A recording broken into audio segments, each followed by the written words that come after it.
ಪ್ರಿಯ ವೀಕ್ಷಕರೇ ನಮಸ್ಕಾರ. ನಾನು ನಿಮ್ಮ ಸಿ ನಾರಾಯಣಸ್ವಾಮಿ, ವೀಕ್ಷಕ ಕನ್ನಡ ನ್ಯೂಸಿಂದ. ಪ್ರಿಯ ವೀಕ್ಷಕರೇ, ಕರೋನಾ, ಡೆಂಗಿ ಜ್ವರ, ಈ ಕ್ಯಾನ್ಸರು, ಯಾವ ರೀತಿ ಇವು ಕೆಟ್ಟ ಕಾಯಿಲೆಗಳು ಮನುಷ್ಯನಿಗೆ ಜೀವನ ತೆಗಿತಾವೋ, ಅದೇ ರೀತಿ ಇನ್ನೂ ಒಂದು ಕೆಟ್ಟ ಕಾಯಿಲೆ ಸರ್ಕಾರದಲ್ಲಿ ಉತ್ಪತ್ತಿಯಾಗೈತೆ. ಅದು ಯಾವ ಕಾಯಿಲೆಪ್ಪ ಅಂದರೆ, ಅಧಿಕಾರಿಗಳನ್ನು, ನೌಕರರನ್ನು ಪ್ರಾಣಕ್ಕೆ ಕುತ್ತು ತರುವಂಥ ಕಾಯಿಲೆ. ಆ ಕಾಯಿಲೆನೇ ವರ್ಗಾವಣೆ ಕಾಯಿಲೆ.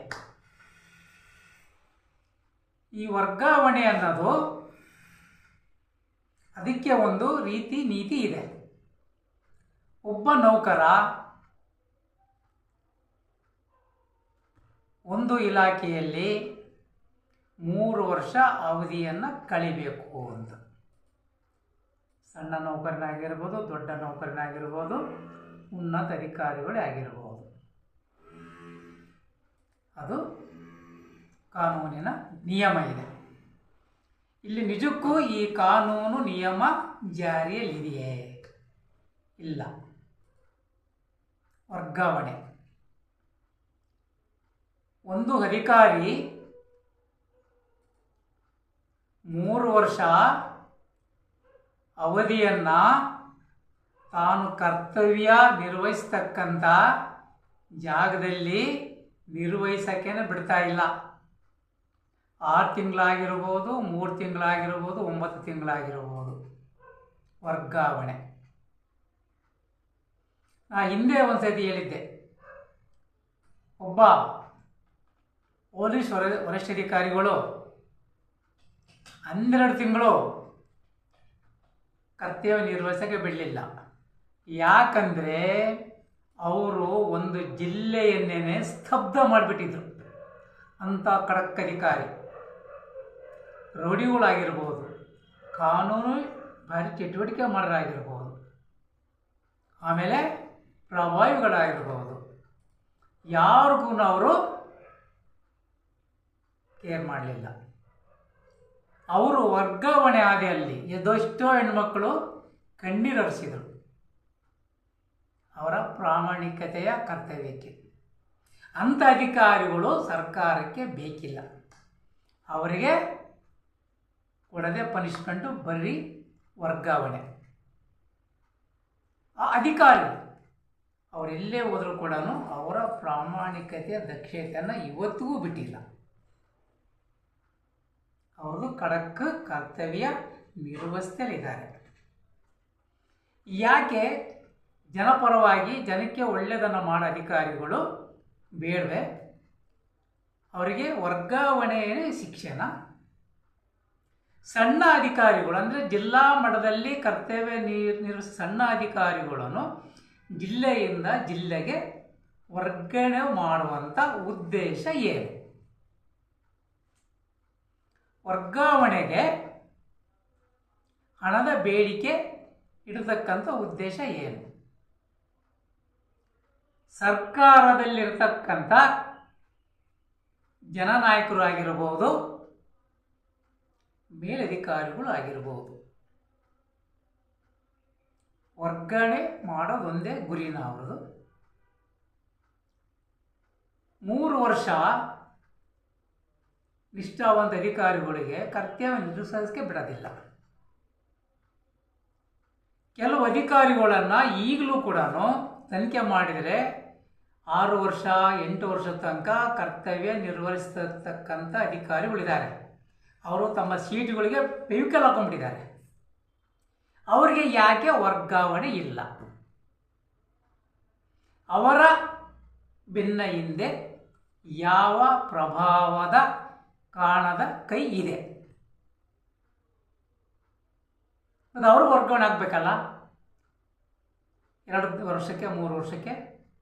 ಆದರೆ ಆ ಅಧಿಕಾರಿಗೆ ವರ್ಗಾವಣೆಯ ಮಾತೇ ಇಲ್ಲ. ಯಾಕೆ ಅವರನ್ನು 6 ವರ್ಷದಿಂದ ಅಲ್ಲೇ ಮುಂದುವರಿಸ್ತಿರೋದು? ಬೇರೆ ಅಧಿಕಾರಿಗಳು ಅಲ್ಲಿ ಬರೋಕ್ಕೆ ಅವಕಾಶ ಇಲ್ವಾ? ಈ ಸಣ್ಣ ಪುಟ್ಟ ಅಧಿಕಾರಿಗಳನ್ನೇ ವರ್ಗಾವಣೆ ಮಾಡ್ತಕ್ಕಂಥದ್ದು ಗುರಿನ.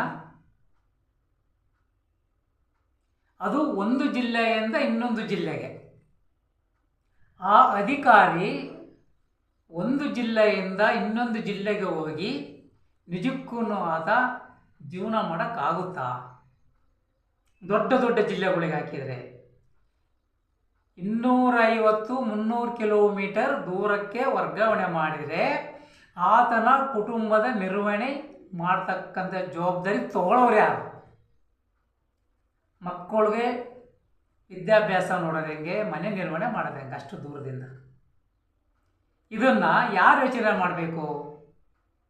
ಆ ಇಲಾಖೆಗೆ ಸಂಬಂಧಪಟ್ಟ ಸಚಿವ ಮಹಾಶಯರು ಆಲೋಚನೆ ಮಾಡಬೇಕಾಗಿದೆ. ಇದು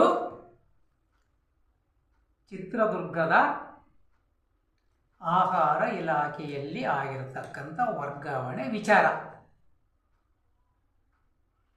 ಒಂದು ವೇಳೆ ಅವರಿಗೆ ತಪ್ಪು ಮಾಡಿದರೆ ಏನಾದ್ರೂ ಅವರಿಗೆ ಶಿಕ್ಷೆ ಕೊಡ್ತಕ್ಕಂಥದ್ದಿದ್ದರೆ ಜಿಲ್ಲೆ ಒಳಗಡೆನೆ ಬೇರೆ ಕಡೆ ವರ್ಗಾವಣೆ ಮಾಡೋಕ್ಕೆ ಅವಕಾಶ ಇಲ್ವೇ?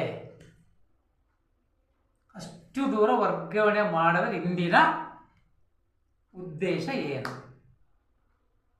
ಈಗ ಹಾಲಿ ಒಬ್ಬ ಅಧಿಕಾರಿ ಎರಡು ಕಡೆಯೂ ಕರ್ತವ್ಯ ನಿರ್ವಹಣೆ ಮಾಡತಕ್ಕಂಥ ಸಮಯ ಬಂದೊದಗಿದೆ. ಈಗ ಇವರು ವರ್ಗಾವಣೆ ಆಗಿದ ಮೇಲೆ ಈ ಅಧಿಕಾರಿ ಜಾಗಕ್ಕೆ ಇನ್ನೊಬ್ಬರು ಅಧಿಕಾರಿ ಬರಲೇಬೇಕಲ್ಲ. ಅವ್ರಿಗೂ ಇನ್ನೂ 3 ವರ್ಷ ಅವಧಿ ಮುಗುವುದಿಲ್ಲ. ಆಗಲೇ ಅವರಿಗೆ ವರ್ಗಾವಣೆಯ ಶಿಕ್ಷೆ. ಇಲ್ಲ 100 ಅರ್ಜಿಗಳು ಬಂದಿರಬೇಕು, ಈ ಅಧಿಕಾರಿ ಸರಿ ಇಲ್ಲ ಅಂತೇಳಿ ಇವರನ್ನು ಇಲ್ಲಿಂದ ವರ್ಗಾವಣೆ ಮಾಡಿ ಅಂತ. ಅದನ್ನಾದರೂ ಕೂಡ ಉದ್ದೇಶ ಇಟ್ಕೊಂಡು ವರ್ಗಾವಣೆ ಮಾಡೋದ್ರಲ್ಲಿ ಅರ್ಥ ಇದೆ. ಎಂತೆಂಥ ಕರ್ತವ್ಯ ಲೋಪ ಮಾಡ್ತಿರ್ತಕ್ಕಂಥವ್ರು ಇವತ್ತು ರಾಜಾರೋಷವಾಗಿ ಅಧಿಕಾರ ಮಾಡ್ತಾ ಇದ್ದಾರೆ, ಕರ್ತವ್ಯದಲ್ಲಿ ಮುಂದುವರಿತಾ ಇದ್ದಾರೆ. ಒಬ್ಬ ದಲಿತ ಸಮುದಾಯದ ಅಧಿಕಾರಿಗೆ ಯಾಕೆ ಈ ಶಿಕ್ಷೆ? ನೋಡಿ, ಇವತ್ತು ವರ್ಗಾವಣೆ ವಿಚಾರದಲ್ಲಿ ಪ್ರಭಾವಿಗಳ ಒತ್ತಡಕ್ಕೆ ಅಧಿಕಾರಿಗಳ ಪ್ರಾಣ ಯಾಕೆ ಬೆಲೆ ಇಲ್ಲದೆ ಹಾರಿ ಹೋಗ್ತಾ ಇದೆ. ಇದನ್ನು ತಡೆಗಟ್ಟಬೇಕಾಗಿರೋದು ಯಾರು? ಸರ್ಕಾರ ಜನಕ್ಕೆ ಒಳ್ಳೆಯದೇ ಮಾಡ್ತೀವಿ ಅಂದರೆ ಇದನ್ನು ಒಳ್ಳೆಯದು ಮಾಡ್ತಾ ಇರೋದು ಇವರು. ಬರೀ ವರ್ಗಾವಣೆ, ಅವರಿಗೆ ಮನಸ್ಸಿಗೆ ಬಂದಂತೆ ವರ್ಗಾವಣೆ ಮಾಡಲಿಕ್ಕೆ ಜನ ಇವರಿಗೆ ಓಟು ಕೊಟ್ಟು ಗೆಲ್ಲಿಸಿರೋದು. ಇನ್ನು ಈ ವರ್ಗಾವಣೆಯಲ್ಲಿ ಪ್ರಾಣ ಕಳ್ಕೊಂಡಿರತಕ್ಕಂಥ ಅಧಿಕಾರಿಯ ಘಟನೆ ಇನ್ನೂ ಹಸಿಯಾಗಿಯೇ ಇದೆ, ಅದಿನ್ನೂ ಮಾಸ್ಲಿಲ್ಲ. ಆಗಲೇ ಇನ್ನೊಬ್ಬ ಚಿಕ್ಕ ಅಧಿಕಾರಿ, ಅವರೇನು ದೊಡ್ಡ ಮಟ್ಟದ ಅಧಿಕಾರಿ ಅಲ್ಲ, ಏನಲ್ಲ. ದೊಡ್ಡ ಮಟ್ಟದ ಅಧಿಕಾರಿಗಳಂದರೆ ಅವರಿಗೆ ಜಿಲ್ಲಾ ಮಟ್ಟದ ಅಧಿಕಾರಿಗಳನ್ನು ಜಿಲ್ಲೆ ಮಟ್ಟದಲ್ಲೇ ಟ್ರಾನ್ಸ್ಫರ್ ಮಾಡಬೇಕು, ತಾಲೂಕು ಮಟ್ಟಕ್ಕೆ ಹೋಗೋಕ್ಕೆ ಸಾಧ್ಯನೇ ಇಲ್ಲ. ಅವರು ಈ ತಾಲೂಕು ಮಟ್ಟದ ಅಧಿಕಾರಿಗಳನ್ನು ಬೇರೆ ಜಿಲ್ಲೆಗೆ ವರ್ಗಾವಣೆ ಮಾಡೋದು ಎಷ್ಟರ ಮಟ್ಟಿಗೆ ಸರಿ? ಇದನ್ನು ಪ್ರತಿಯೊಬ್ಬ ನಾಗರಿಕರು ಆಲೋಚನೆ ಮಾಡಬೇಕಾಗಿದೆ. ಇವರೇ ಸರಿಯಾಗಿ ಜನಗಳಿಗೆ ಸೇವೆ ಮಾಡ್ತಾ ಇಲ್ಲ. ರೇಷನ್ ಕಾರ್ಡಿಗೆ ಹಾಹಾಕಾರ ಎಷ್ಟರ ಮಟ್ಟಿಗೆ ಆಹಾರ ಇಲಾಖೆಗಳಲ್ಲಿ ಜನಗಳದ್ದು ನಡೀತಿದೆ ಅಂತ ಇವ್ರ ಗಮನಕ್ಕೆ ಬಂದಿಲ್ಲ ಅಂತ ಕಾಣ್ತಾ ಇದೆ. ಹೊಸ ರೇಷನ್ ಕಾರ್ಡೇ ಇನ್ನು ಹೊರಗಡೆ ಬರಲಿಲ್ಲ. ಯಾಕೆ ಹೊರಗಡೆ ಬರಲಿಲ್ಲ? ಈಗ ಹೊಸ ರೇಷನ್ ಕಾರ್ಡಿಗೆ ಅರ್ಜಿ ಆಗ್ತಕ್ಕಂಥ ಲಕ್ಷಾಂತರ ಅಭ್ಯರ್ಥಿಗಳು ರೆಡಿ ಇದ್ದಾರೆ, ಅರ್ಜಿದಾರರು ರೆಡಿ ಇದ್ದಾರೆ. ಅವರಿಗೆಲ್ಲ ಗೃಹಲಕ್ಷ್ಮಿ ಆಗ್ಬೇಕಲ್ಲ.